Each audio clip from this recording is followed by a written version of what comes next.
আজকের রেসিপি মৌরলা মাছ। মৌরলা মাছ কীভাবে আমি রান্না করব।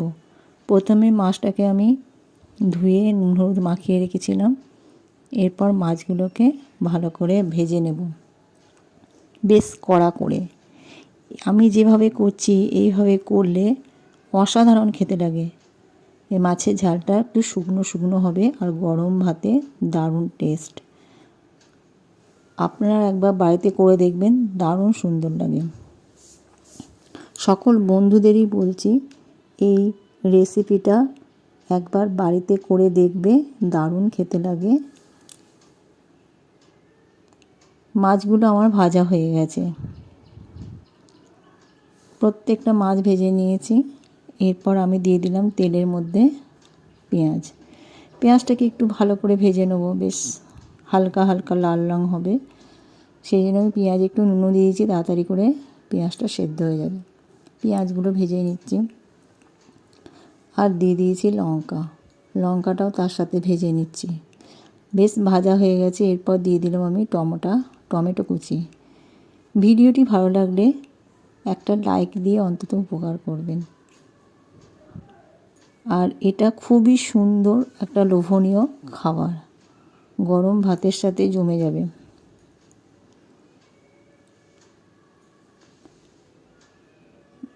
এরপর টমেটোগুলোকে ভালো করে আমি ভেজে নিচ্ছি। টমেটোটা ভালো করে বেশ খুন্তি দিয়ে কেটে কেটে নিলাম যাতে মিশে যায়। ওতেও আমি একটু নুন দিয়ে নিয়েছি, সাথে ছিল লঙ্কা। বেশ সুন্দরভাবে টমেটোটা মিশে গেছে, ভালো করে আমার ভাজা হয়ে গেছে, দেখতেই পাচ্ছেন। এরপর দিয়ে দিলাম আমি সর্ষে বাটা জলটা দিয়ে দিলাম।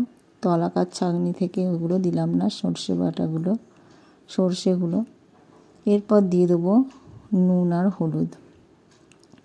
নুন হলুদ দিয়ে দেওয়ার পরে বেশ ফুটে উঠেছে মাছগুলো। এবার আমি দিয়ে দেবো, মাছগুলোও দিয়ে দিলাম। একটু হালকা করে নেড়ে নেব, মাছটা যাতে সর্ষের সঙ্গে মিশে যায়। আমি এটা গা মাখা করিনি। আর সাথে দিলাম একটু কাঁচা পেঁয়াজ, একটু রেখে দিয়েছিলাম, টেস্টটা আরও বেশি ভালো হয়। আর দিয়ে দিচ্ছি একটু কাঁচা তেল। মাছটা আমি ভালো করে বেশ শুকিয়ে নেব। শুকনোও হয়ে গেছে দেখুন, এত সুন্দর খেতে হয়েছিল, বারবার বলে লাভ নেই, এটা বাড়িতে করে দেখে নিও। দিয়ে দিলাম ধনে পাতা। আমার মাছের ঝাল রেডি, অন্য একটা পাত্রে রেখে দিচ্ছি। ভালো লাগলে বন্ধু হয়ে থেকে সাবস্ক্রাইব করে দেবে এখনও যারা করনি, তাহলে আমার নোটিফিকেশান সঙ্গে সঙ্গে আপনাদের কাছে পৌঁছে যাবে।